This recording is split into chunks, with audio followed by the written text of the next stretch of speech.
आषाढ़ गुप्त नवरात्रि माँ आदिशक्ति की पूजा अर्चना के लिए समर्पित है। इस बार आषाढ़ गुप्त नवरात्रि 6 जुलाई से शुरू हो गई है। इस दौरान माँ दुर्गा की पूजा गुप्त रूप से करने का विधान है। अगर आप नवरात्रि के 9 दिन 9 तरह के दिए जलाते हैं तो यह आपके लिए बेहद फलदायी होगी। प्रिय भक्तगण, आज हम एक कथा का श्रवण कर रहे हैं जो सुनने मात्र से आपके जीवन में सुख संपत्ति और धन की वर्षा होगी। तो चलिए कथा को प्रारंभ करते हैं। अगर आप यह कहानी सुन रहे हैं तो पूरा सुनिए, आधा अधूरा छोड़कर जाने की गलती मत कीजिएगा। इस पवित्र कथा को सुनने मात्र से मनचाहा फल की प्राप्ति होगी। आप माता रानी का अनादर न करें। आषाढ़ गुप्त नवरात्रि की शुरुआत हो गई है। गुप्त नवरात्रि के दौरान माँ दुर्गा की विशेष पूजा करने का विधान है। चैत और शारदीय नवरात्रि की तरह ही अष्टमी और नवमी के दिन कन्याओं के पूजन के साथ व्रत किया जाता है। इस बार माता रानी घोड़े पर सवार होकर आ रही है। हिंदू धर्म के अनुसार साल भर में 4 बार नवरात्रि का पर्व मनाया जाता है। इसके अलावा किसी काम में सिद्धि पाने के लिए गुप्त नवरात्रि के पर्व बेहद महत्वपूर्ण है। गुप्त नवरात्रि के दिन 9 दिन विभिन्न तरह के दीपक जलाने का भी विशेष महत्व बताया गया है। गुप्त नवरात्रि में 9 देवियों की पूजा की जाती है, जिनमें से प्रत्येक का अपना अलग महत्व और स्वरूप होता है। इन 9 देवियों की पूजा के लिए आप 9 अलग अलग प्रकार के दीपक जला सकते हैं। गुप्त नवरात्रि के पहले दिन शुद्ध गाय के घी का दीपक जलाना चाहिए। गुप्त नवरात्रि के पहले दिन घी का दीपक जलाने से दुर्गा माता का आशीर्वाद मिलता है और घर में सकारात्मक ऊर्जा का संचार आती है। घी को माता लक्ष्मी का प्रतीक माना गया है। गुप्त नवरात्रि के पहले दिन घी का दीपक जलाने से माँ लक्ष्मी की कृपा प्राप्त होती है, जिससे धन दौलत में वृद्धि होती है और स्वास्थ्य के लिए भी बहुत लाभदायक होता है।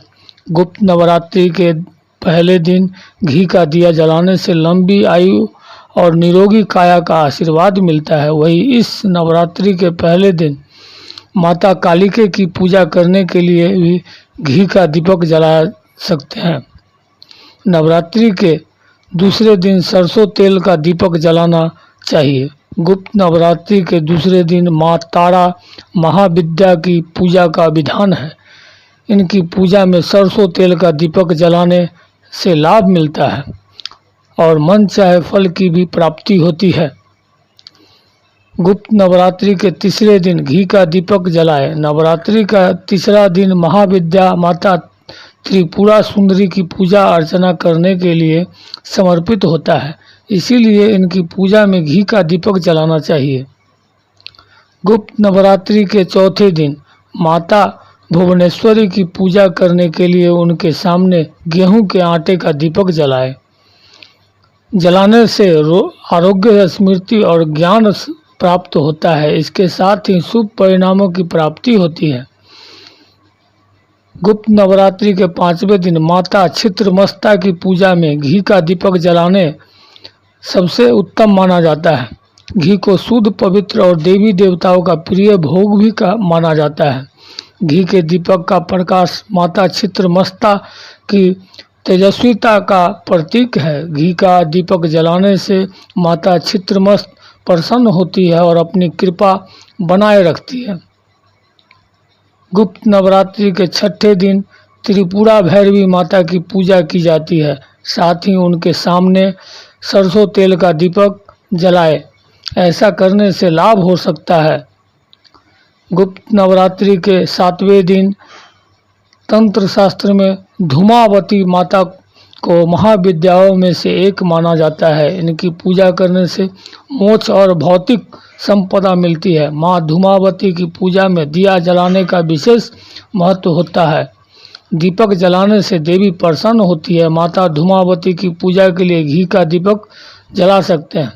गुप्त नवरात्रि के 8वें दिन माँ बगलामुखी की पूजा होती है। उनकी पूजा में घी का दीपक जलाना सबसे शुभ माना जाता है। घी को शुद्ध और पवित्र माना गया है और देवी देवताओं का प्रिय भोग भी। माँ बगलामुखी को ज्ञान वाणी का विजय की देवी माना जाता है। उनकी पूजा में घी का दीपक जलाने से माँ प्रसन्न होती है और अपनी कृपा बरसाती है। माता मातंगी और माँ कमला देवी दोनों को शक्ति और समृद्धि की देवी कहा जाता है। इनकी पूजा के लिए गुप्त नवरात्रि के 9वें दिन सरसों तेल का दीपक जलाना चाहिए। वीडियो को बोलते समय कोई त्रुटि हुआ हो तो मैं क्षमा चाहता हूँ। उम्मीद है वीडियो अच्छा लगा है। महादेव के सच्चे भक्त हैं तो कमेंट में लिखें हर हर महादेव, जय श्री राम।